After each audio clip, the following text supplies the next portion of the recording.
तो बुद्ध गहन ध्यान के थ्रू ये सब जान पाए। तो अब सवाल ये, गहन ध्यान वो आखिर वो क्या पाए? अब मैं जब कोशिश किया ध्यान लगाने की, मुझसे होता नहीं है। गहन ध्यान से नहीं जान पाए, जब उन्होंने सब कुछ छोड़ के हठ योग में बैठे तब जान पाए, जानने से मुक्त हो गए। उनकी सामर्थ्य नहीं थी जानने लायक, थक गए वो। आखिरी में वो हठ योग में बैठे थे, थक गए। वो इस लायक भी नहीं थे कि तैर पाए। आप समझ रहे हैं, कुछ करने के लायक बुद्ध रह नहीं गए थे।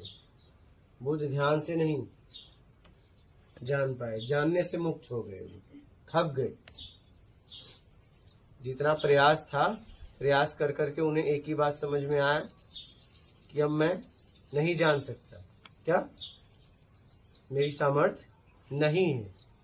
अब हठ योग में वो बैठ गए कि अब रहूंगा तो उपलब्धि होगी, नहीं छोड़ दो, छोड़ छाड़ के बैठ गए। आप बात समझ रहे हैं जी। ये हुआ है। लोग बोलते थे कि बुद्ध भगवान को नहीं मानते। उन्होंने कहा कि नहीं, ऐसा भी नहीं कि मैं नहीं मानता, लेकिन मैं ये भी नहीं कहता कि वो नहीं है। उन्होंने कभी हाँ या ना नहीं बोला, यस। क्योंकि बुद्ध मानने में नहीं थे। जब उनके सामने ईश्वर की बात रखी गई तो उन्होंने कभी न तो हाँ बोला न तो ना बोला, मौन रहे। अगर ना होता तो पक्का ना तो बोल ही देते। आप बात समझ रहे हो, अगर हाँ बोले तो प्रत्यक्ष कैसे कराएं? नहीं, इसका मतलब ये बात जो मैं भी समझ रहा हूँ, ये बात वो भी समझ गए थे। इसको पता नहीं कर सकता, कोई नहीं कर सकता कि अस्तित्व कहाँ से आया, कैसे बना, उसके पीछे का वो मूल कारण क्या है।